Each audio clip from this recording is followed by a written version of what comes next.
teachers can be dismissed if there's going to be anybody going to class. We'll be in Exodus chapter number 25. I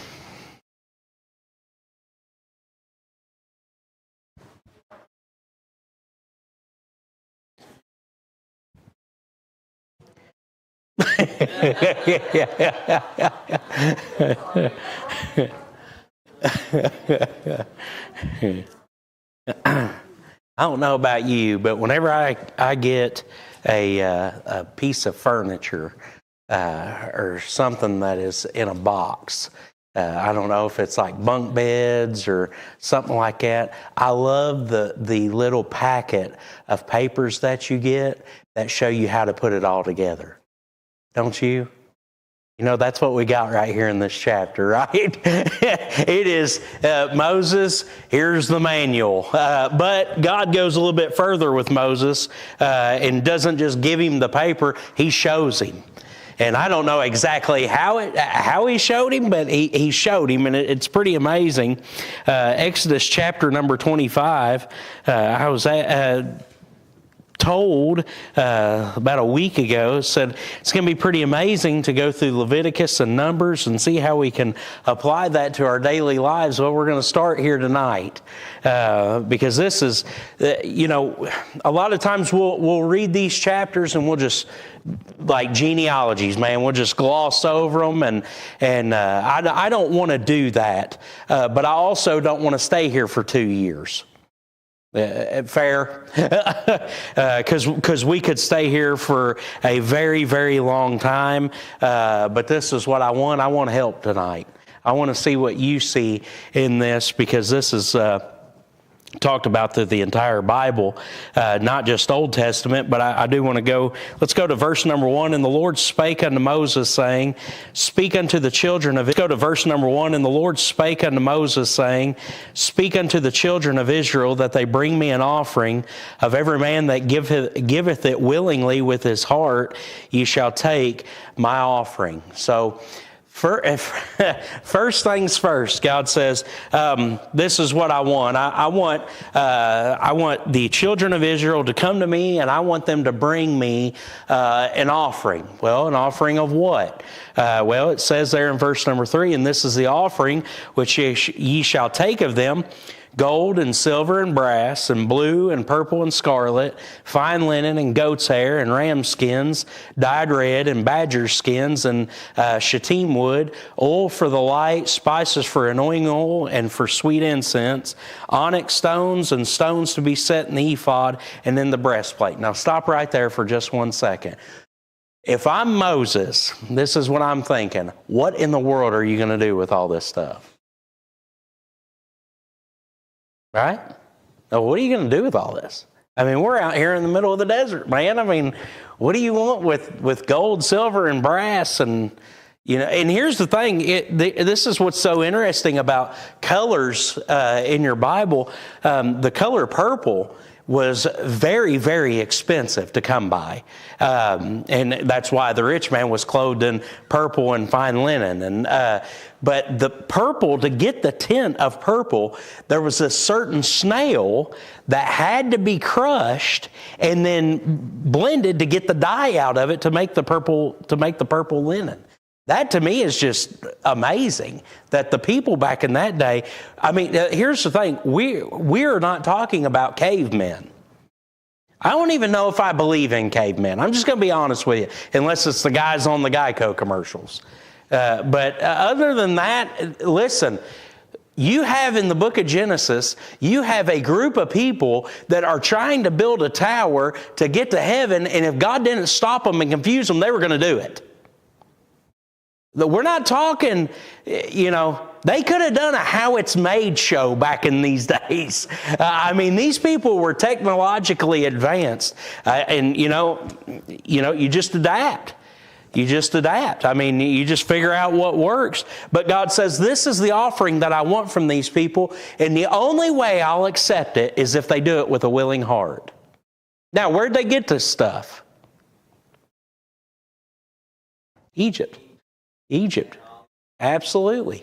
So as they were coming out, remember Egypt was like, here, essentially, we're paying you to leave. We're sick and tired of the plagues and the death that's going on. We want you to get out of here. Take this stuff, take these spoils, and get out of our area and go. So now God is saying, hey, if they'll willingly give it back to me, I'll use it in a mighty way. Here's the thing.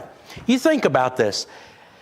When you start looking at some of this stuff, a lot of this stuff was probably used in their false god worship.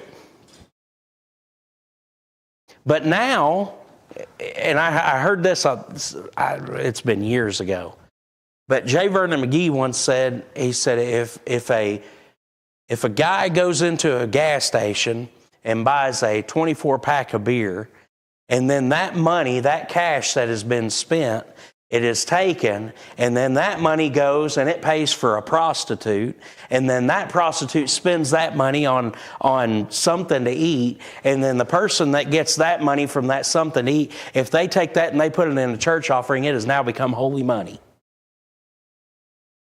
That's pretty amazing. I mean, honestly.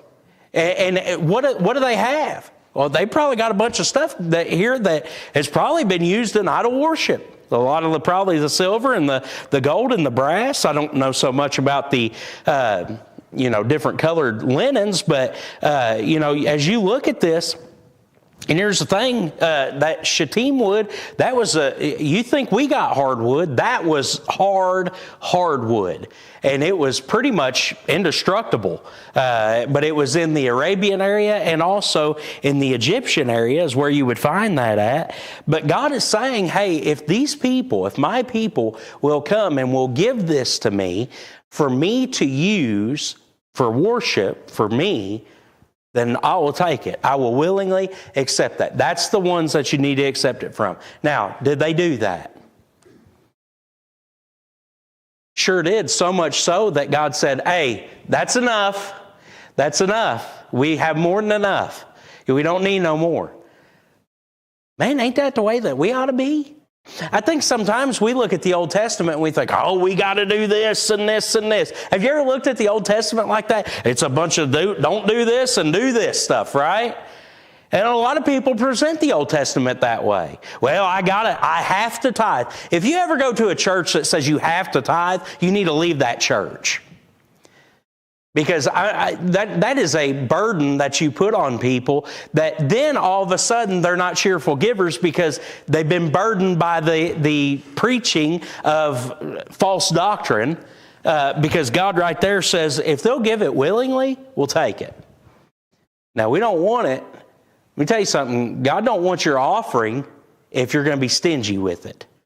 For God loveth a cheerful giver, right? The same principle that's happening back then is happening still to this day. Exactly. Yeah. Oh, I should have kept back 20 of that. Yeah, you're absolutely right. Anybody got anything?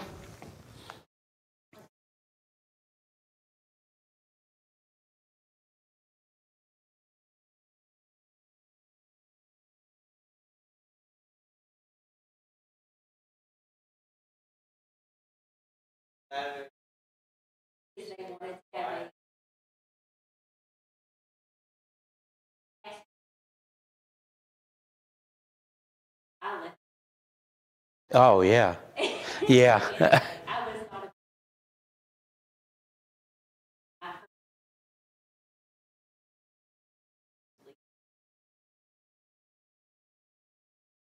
The pastor asked for WD? Oh. I'm all about transparency, but my goodness, that's a bit much. I mean, that's crazy. That is crazy. Yeah. W-2. And if you don't have that, gladly bring in a 1099. We'll figure it out one way or another. At least for the past 3 years. Keep those on hand. Because the guy up here needs a raise. That is nuts. That is just insane. I heard a preacher say that he went to a church, it's been a couple years ago, and he said, I was just sitting there, and he said, enjoying the service. He said, of course, they, have an offering plate passed around. I don't think you ever really find that in the Bible either. But he said that halfway through the service, guess what? They said, well, that wasn't enough. So they come back through and took up another offering. Halfway through the service, I'm like, man alive, this is. But I'll tell you what, I've been to churches. They take up an offering at Sunday school. They take up an offering at Sunday morning service. They take one up Sunday evening. They take one up Wednesday. It's like, man, you just nickel and dime people to death, and that's when it becomes a problem.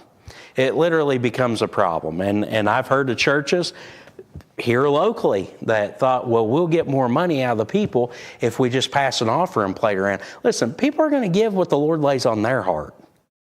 And that's it. And that's all you need to worry about. And I'm thankful one of my previous pastors pastored at that church. He said, sometimes, I would have $100 a week, and he said, sometimes I'd have 1,000. He said, but the Lord always took care of me. And he said, I never complained. And I said, man, that's what it's about. But either way, the Lord wants us to be willing, to be sacrificially giving. God wants that, but He wants it in the right heart. And so he says, this is the things that we want, that I'll use, and you guys are going to do this. Verse 8, and let them make me a sanctuary that I may dwell among them. Now, I find that interesting that the only guy that was going to get to go into the Holy of Holies was once a year, and that was the high priest. But God said, I want a place built, really, that's portable, that you all can worship me. Years ago, I heard this, and I thought, man, that's good. I think it was John Phillips, in one of his commentaries, maybe it was on the book of Hebrews, had said that a Moabite was sitting on the hillside one day and was overlooking the tabernacle and seeing all the Jewish tribes separated out. And this Jew comes walking up and he said, what is that down there? He said, I see the brazen altar, and I see the laver, and I see the you go into the tabernacle, and I see the smoke coming up. And he said, what is that? And he said, oh, that's where God's at. And Moabite said, so I can just walk down there and just walk through there and I can be where God's at? And he said, well, no. He said, you got to be a Jew. And he said, oh, so if I was a Jew, I could just walk down there and I could just walk into the place and be where God's at? And he said, well, no. He said, you'd have to be a Jew and you'd have to be the high priest. He said, oh, so if I was a Jew and I was the high priest, he said, I could walk down there and I could walk in that place where the smoke's coming out and I could be where God's at? He said, well, no. He said, you'd have to be a Jew, you'd have to be a high priest, and you could only do it once a year. He said, so you mean to tell me if I was a Jew and a high priest and went in once a year, I could go in there and be where God's at? He said, well, no. He said, you'd have to be a Jew, you'd have to be the high priest, you'd have to go in once a year, and he said, you'd have to bring a sacrificial blood in and sprinkle it for yourself before you could go in and be where God's at. And he said, so you mean to tell me if I done all that, I could go in there where God's at? And he said, yeah. He said, well, to do that, I'd have to just be totally born again. And I thought, man, that is good. That is good. But that's where we're going. Isn't it interesting that the first thing that God talks about is the epicenter? Not the most traffic is going to be in this area, but the epicenter, the heart of the tabernacle, is what He is going to bring up. The first piece of furniture is going to be the one that is brought up, where it's going to be in the Holy of Holies. Look at verse number 9. According to all that I show thee. Notice that. So I don't know what it looked like, but John, I'm telling you, it would have been amazing, because God's not only talking this, He's showing it to Moses. This is what you're going to do. This is what it's going to look like. Where did He get the pattern? Where did He get the template? After the pattern of the tabernacle and the pattern of all the instruments thereof, even so shall ye make it. Now, question. where is this blueprint coming from?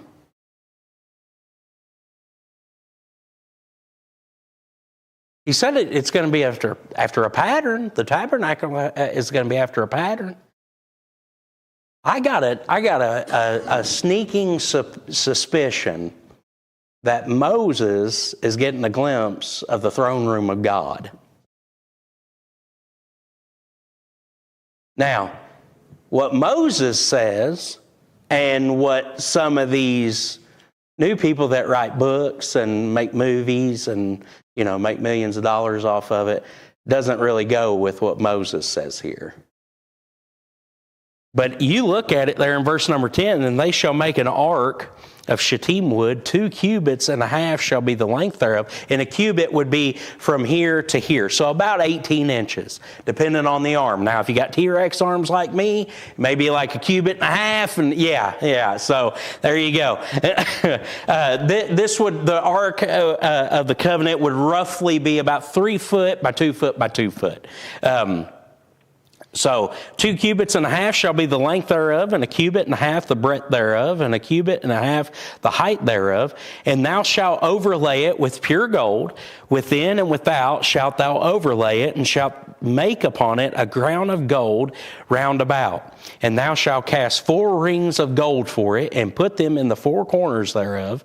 And 2 rings shall be in the one side of it, and 2 rings in the other side of it. So he's given them the dimensions to make this ark, this container, and he says, this is what I want you to do. He said, you're going to make 4 rings, 2 to go on each side. Why? To carry it. To hoist it up on your shoulder and to carry it. Now, don't touch the Ark of the Covenant.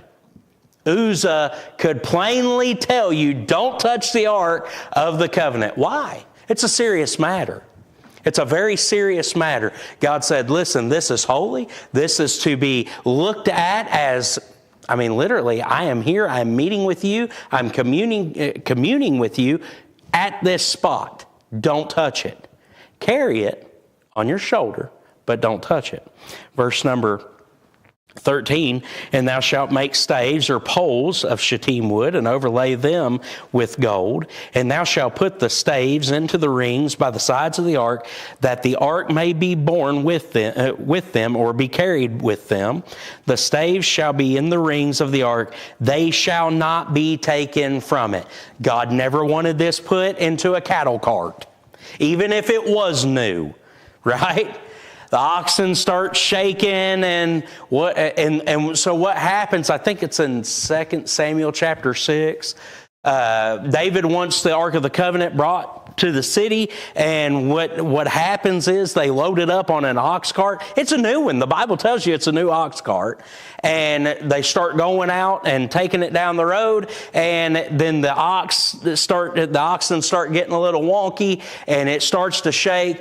Uzzah says, and puts his hand on it, and right then God strikes him dead. Why? He didn't know how to handle that thing.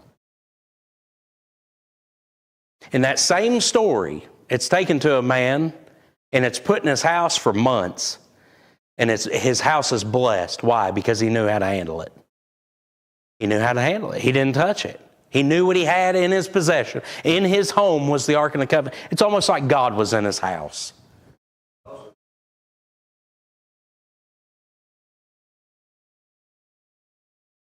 Mm-hmm. Yeah. It's absolutely right. How many people, what was it? Was it hundreds or thousands that looked down into the ark and they all died? No, in the Bible. We're not talking about Indiana Jones. Jeez. I'll have to look it up later and see if I can't find it. But this is a very serious box. This is going to contain the commandments, the law of God. It's going to house that. It's going to house Aaron's rod that budded, and it's also going to house a golden bowl, I guess, of manna. Would it be a bowl or a cup? Either way, a bowl of Captain Crunch, peanut butter Captain Crunch. That's literally what it's. That's what I would think of as manna. But it's going to house these things. What is going on here? Why is these things going to be put in here? Well, for one, you have God's written word is in there. His precepts. And then you have Aaron's rod that budded. That is God making something that was dead come to life. So the power of God rests on that rod. And also, you can look at this two different ways, honestly. You can look at it as this is God's precepts, God's power, and then also God's provision with the manna. You can look at this and say, this is a picture of Jesus Christ. You could say that the Word of God is Jesus Himself. The rod that's budded, He gives life to things that are dead. And then also the manna, He is our provision. But you could also look at it in a manner like this and say, as the Ark of the Covenant sat there and the mercy seat was put on top of it, and we'll get there in verse number 17, you could look at it and say, okay, this is God is looking down and saying, sinful man can't keep that. We have broken God's commandments. We have, with Aaron's rod that budded, we have rebelled against God, because that's the whole purpose of why Aaron's rod had to bud, was because Korah and them had rebelled against God's leadership and said, we don't want no part of it, that surely there's other people besides Moses and Aaron. And then thirdly, you look at it and say, well, there's the manna sitting there. But didn't they got burnt out on it, didn't they? Oh, we're just sick and tired of God's provision. We don't want that anymore, right? We want lobster rolls or whatever. They wanted something different. But isn't that us? That's me. I mean, I've broken God's commandments. I know that I didn't want His leadership, and I know that I complained about the blessings that He has given me, the provisions that He has given me. But as you look at that, man, and then you have the mercy seat that is laid down on top of this thing, and as you look at it through God's eyes, the blood is sprinkled on it, and now, thank God, there is a mercy seat, right? Because as you look at it, look in verse number 17. I'm sorry, did I get to verse 16? Thou shalt put into the ark the testimony which I shall give thee. So the 10 commandments on the stones. Verse 17, thou shalt make a mercy seat of pure gold. 2 cubits and a half shall be the length thereof, and 1.5 cubits the breadth thereof. And thou shalt make 2 cherubim of gold, of beaten work shalt thou make them, in the 2 ends of the mercy seat, and make 1 cherub on the one end, and the other cherub on the other end. Even of the mercy seat shall you make the cherubims on the 2 ends thereof, and the cherubim shall stretch forth their wings on high, covering the mercy seat with their wings, and their faces shall look one to another. Toward the mercy seat shall the faces of the cherubims be. And thou shalt put the mercy seat upon the ark, and in the ark thou shalt put the testimony that I shall give thee, and there I will meet with thee, and I will commune with thee from above the mercy seat, from between the 2 cherubims which are upon the ark of the testimony of all things which I will give thee in commandment unto the children of Israel. So, as you look down into that ark and you see our fallen state, and you get the mercy seat put on there, and then that high priest comes in and he sprinkles that blood on the mercy seat. God's looking down, and He's looking, essentially, having to look through the blood to see our sinful state, our sinful condition. What is it? Was that in the movies, or was that? Oh, okay. Was Harrison Ford involved in that killing, or? So 50,000. What'd you say? 50,070. I don't know, if I would have been there and I would have been like, I don't know, 45,000 guy, I'd be like, I'm not looking in the box. All these other people are dying. Oh, that's just all I'm saying. But as you look at the mercy seat, God is looking down The cherubims are looking down. Their faces are down. And it's what is it? It's essentially a picture of heaven, his throne. And they're all looking down. And he's looking. Listen, when you got born again, he started looking at you through the lens of Jesus' blood. We have his righteousness now. We've been washed. This covered the mercy seat. This wasn't the ultimate sacrifice. This for 1 year would pay for these people's sins. Could you imagine being Aaron or one of the other high priests that would have to go in and sprinkle the blood for yourself and then go back in the same exact day and do it for them? Tell me that guy didn't have some people that he was saying, I don't know if I want to do it for them or not.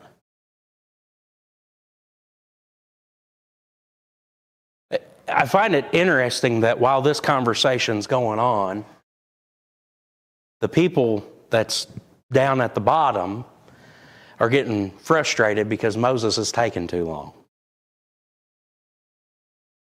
And that gold that God said, hey, if they'll give it to me, if they'll offer it willingly, so I'll have it in my tabernacle and they can use it to worship me because I'm deserving.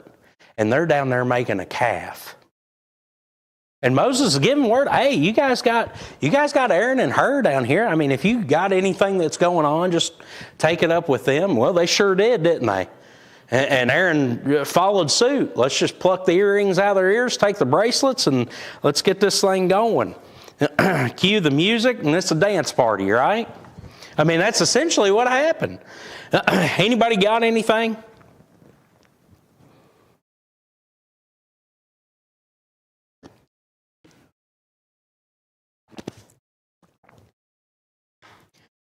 Mercy is not getting what we deserve. We deserve death, hell, and the grave, and we don't get it because of what Jesus did. I'm thankful for that. So now he's going to move out of the Holy of Holies with the Ark of the Covenant, and he is going to talk about the table of showbread. It says there in verse number 23, thou shalt also make a table of shittim wood, 2 cubits shall be the length thereof, and a cubit the breadth thereof, and a cubit and a half the height thereof. And thou shalt overlay it with pure gold, and make thereto a crown of gold round about, and thou shalt make unto it a border of a handbreadth round about, and thou shalt make a golden crown to the border thereof round about. Listen, as I read these, here's what you need to do. Be Googling this stuff and see what they drew pictures and made models of this stuff. It is amazing. But all these pieces are made to be carried, made to be portable. It says in verse 26, and thou shalt make for it 4 rings of gold, and put the rings in the 4 corners that are on the 4 feet thereof. Over against the border shall the rings be for places of the staves to bear the table. And thou shalt make the staves of shittim wood, and overlay them with gold, that the table may be borne with them. And thou shalt make the dishes thereof, and the spoons thereof, and covers thereof, and the bowls thereof, to cover withal. Of pure gold shalt thou make them, and thou shalt set upon the table shewbread before me always. What's shewbread?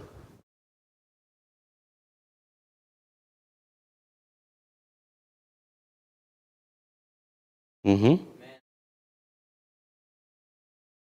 Yeah. Was it Saul that was chasing him, I believe, and they were hungry, and the priest allowed him to eat it.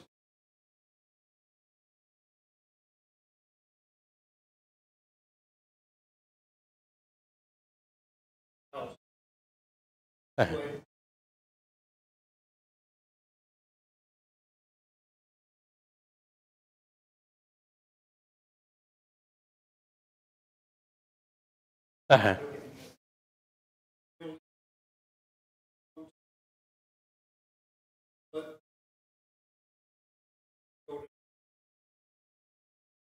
Mm-hmm. Mm-hmm. Yeah. Yep.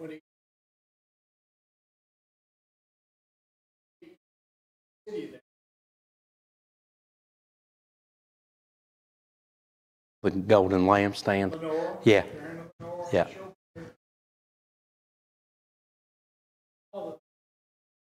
Mm-hmm. Yeah. Yeah. I think, what was it? They carved it out in stone, and you can still see it, the pictures of that today. But isn't it interesting that they didn't have the Ark of the Covenant?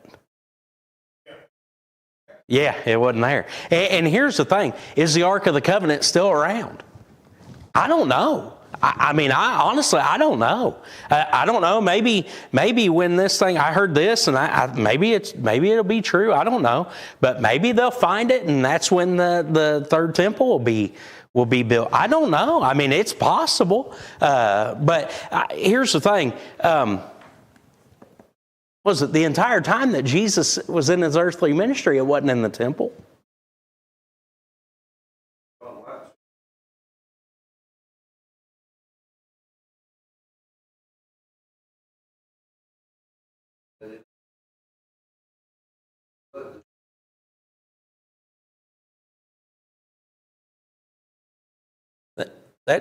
That's the guy that said he found Noah's Ark too, didn't he?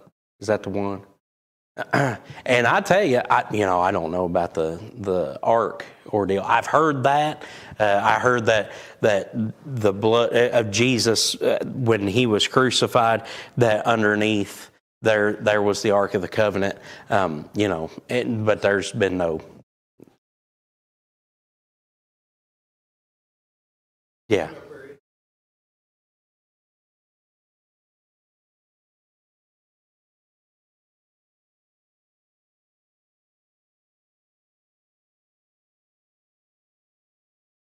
Yeah.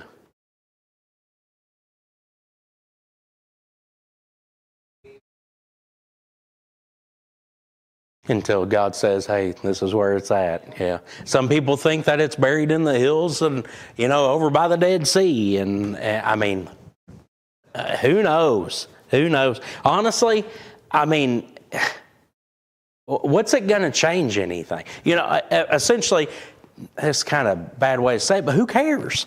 Right? I mean, seriously, it's a bad way to say it, but it's really, who cares? Is it going to change anything about what we believe about the Bible? Not for me. No.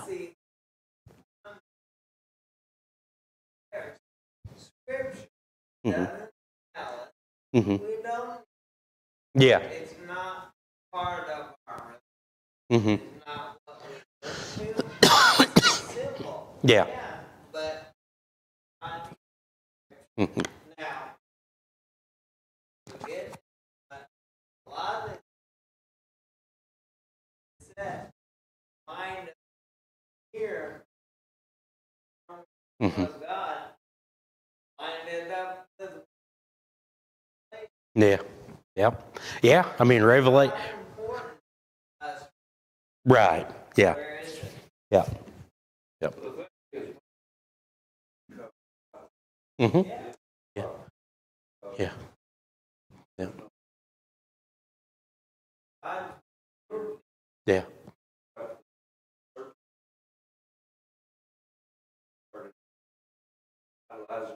Mm-hmm. Yeah. Here's the thing, though. If they don't find it, they'll make something to worship. If they do find it, they'll just worship that. I mean, it's either way. Well,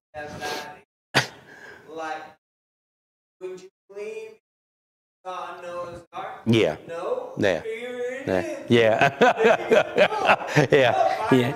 Yeah. We'll take you to the one in Kentucky. The first season, I still don't. Yeah. Yeah. Yeah. Huh?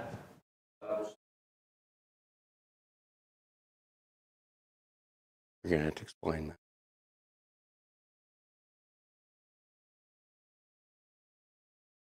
We taking this out of context?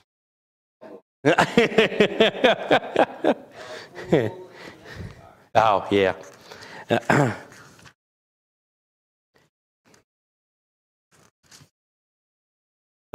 The fool has said in his heart there is no God. Yeah. Yep. They also make a mock at sin.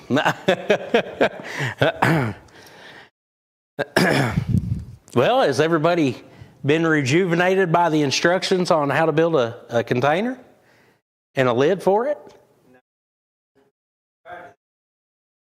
Why? What's 30,000? How? Why? What does this mean to us? Well, the biggest picture, I believe, is that this generally points to Jesus. And as you look at how the tabernacle was set up, just taking the top off of it and looking down into it, you would notice a cross as you would walk through it. You would come to the laver first and wash, and then you would go to the brazen altar, and then you would go right in the middle would be the altar of incense, and then on both sides you would have a table of showbread and the lampstand, and then you would go back through and you would have dead in front of you, you would have the Ark of the Covenant. So the entire thing, the entire tabernacle points to Jesus, how you come to salvation. Is one big picture. That, mm-hmm. Yeah. Mm-hmm. Yeah. Yeah. I started reading this and I almost thought, well, I turned the page and the writing's upside down and it's Chinese. You get them instructions before? Man, them so aggravating.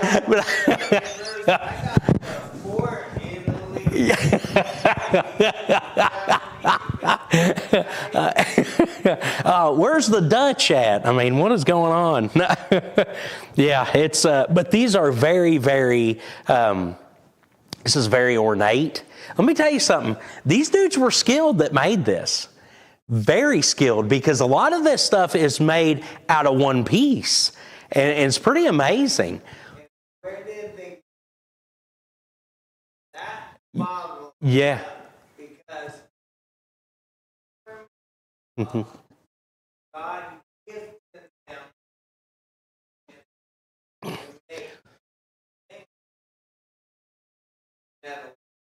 Yeah. Mm-hmm. It's pretty amazing what is taking place. Where do we get to? Do we get to verse number 23? Yep.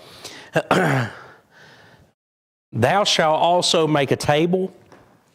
No, wait, did I read that? Yes, I read that. Yeah. So the importance of shewbread. What kind of bread was it? It was award-winning bread. Best in shoe. Okay, whatever. So it would be out there for a week. Okay? Why? And God would keep it fresh for a week. And then at the end of that week, the priest would eat it. So why did God, God could have made it to last 40 years. Why didn't God make it just last that long? Fellowship. Right? I mean, literally fellowship. When he sat down with those disciples, and in that culture, I mean, listen, you don't go out to eat with somebody that hates you and you can't stand them. No, you go out to eat with people that are your friends, that are accepted in your circle, right? And so that is a picture of what is going on here. God is accepting, hey, I will accept them only through the blood. So through the Day of Atonement, I will accept and I will commune with you. I will talk with you. I will be with you. I'll meet with you. And it's a picture of the bread of life. It's Jesus. Again, all over this is the bread of life, or a picture of Jesus. So you have that. And anybody got anything with that? Yeah. Or before. Culture, but the whole loaf, but it's in you is also, but it Mm-hmm. fell. Yeah. Mm-hmm. I heard this too, and I don't know if there's any bearing to it, but I think it's pretty interesting. How did they stack them? 6 and 6. They sat side by side, 6 and 6. How many books you got in that Bible? 66. I don't know if that has anything to do with it. I think it's pretty amazing, but it just is what it is. There you go. Mold that around, see if you like it. Verse 3. I heard that the bread rest.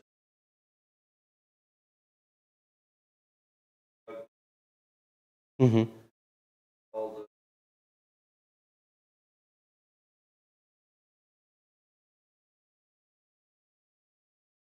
Huh. Interesting. I think they still sell it. I've seen it at Kroger's before in the freezer section, but it's. I think it's Ezekiel chapter and verse is what the name of the bread company is. It's pretty interesting. I've never tried it before, but anybody else? Thank you, brother. It reminded me of that when you said that. I was like, yeah, I've seen that before. I don't know if they still sell it. I've not seen it in a long time, but. All right. Verse 31. And thou shalt make a candlestick of pure gold, a beaten work shall the candlestick be made. His shaft and his branches, his bowls, his knobs, or his knobs, and his flowers shall be of the same, and 6 branches shall come out of the sides of it, 3 branches of the candlestick out of the one side, and 3 branches of the candlestick out of the other side. 3 bowls made like unto almonds, with a knop and a flower in one branch, and 3 bowls made like almonds in the other branch, with a knop and a flower. So in the 6 branches that come out of the candlestick, and in the candlestick shall be 4 bowls made like unto almonds, with their knops and their flowers. And there shall be a knop under 2 branches of the same, and a knop under 2 branches of the same, and a knop under 2 branches of the same, according to the 6 branches that proceed out of the candlestick. Their knops and their branches shall be of the same. All it shall be one beaten work of pure gold. So, this thing is made out of one chunk of gold. 75 to 100 pounds. Do you know how much money that is in today's terms? $6 million. $6 million. And if I'm the guy that's the goldsmith, I'm like, I'm not working on this. Hey, come here. I've been teaching him how to do this. I'm going to give you this to start with. This is an amazing feat. But could you imagine being the guy that built this furniture and people walk by, what are you doing? What are you doing? As you're down on the ground with the little wrench that you got in the plastic bag and the red bag that's taped to the styrofoam when you threw the box in the garbage, that guy, you know what I'm saying? You've all been there. I'm missing one of those little cam locks, and those things are aggravating. But this guy's like, I'm doing this for the Lord. Doing this for the Lord. This is going in the tabernacle. This is for the Lord. How amazing would that be? I mean, it'd be pretty amazing. Here's the interesting thing about this. As you look at this is going to be the only light in this tabernacle. As far as light, And it's not so much candles. It's like a lampstand. There's going to be oil that's going to be up there and it's going to be burning. But this thing's made out of a 75 to 100 pound block of gold. And this guy has beat it and made this menorah, candlestick, whatever you want to call it. My Bible calls it the golden candlestick. That's really not the correct term. But this is a picture, a couple pictures. This is actually a picture. I find it amazing in Revelation chapter number 1, you find John turning around and hearing a voice that was speaking, and he's standing, and there's a man standing in the midst of 7 golden candlesticks. And then you go to Revelation chapter number 4, and it says that there is 7 candlesticks there, and they are the 7 spirits of God. Isn't that amazing? And Jesus is the light of the world. perfection, completeness, God. We could even go as far as to say that. But also the vines. We abide in Him. The main candle in this feeds the others. So you abide in me and I in you. That you get the life flow from that. We don't produce our own light. We get our light from Him. So it's pretty amazing to see just so many. And again, if we were to break down every single thing in this, we'd be here for, honestly, at least a couple years. But we're not going to do that. That's not the purpose of chapter by chapter on Wednesday nights. But he says there, verse 38, and the tongs thereof and the snuff dishes thereof shall be of pure gold. Of a talent, of pure gold shall he make it with all these vessels. And they look that thou make them after their pattern, which was shewed thee in the mount. So Moses, this is what it's supposed to look like. Each piece of furniture, this is what it's supposed to look like. And Moses, I'm not just going to tell it to you, I'm going to show you. Man, I think that would be pretty cool. And here's the thing. Joshua is a little bit of ways away, and he has no idea what's going on. Do you not feel like that sometimes? Do you not feel like Joshua? Like you're kind of sitting out here and, man, Moses is up there and that's where God's at. That's where I want to be at. But I'm not there yet. But you're going to be there one day, Joshua, because Moses is going to pass and then it's your time to step up. And I think that's just pretty amazing. And the whole time the people are going and rejecting against God down the mountain because Moses is...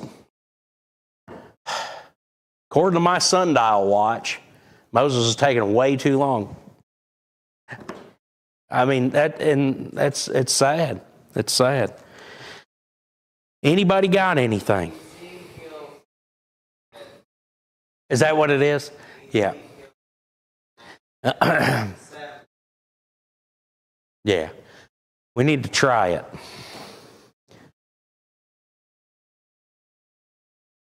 Steve's in deep thought.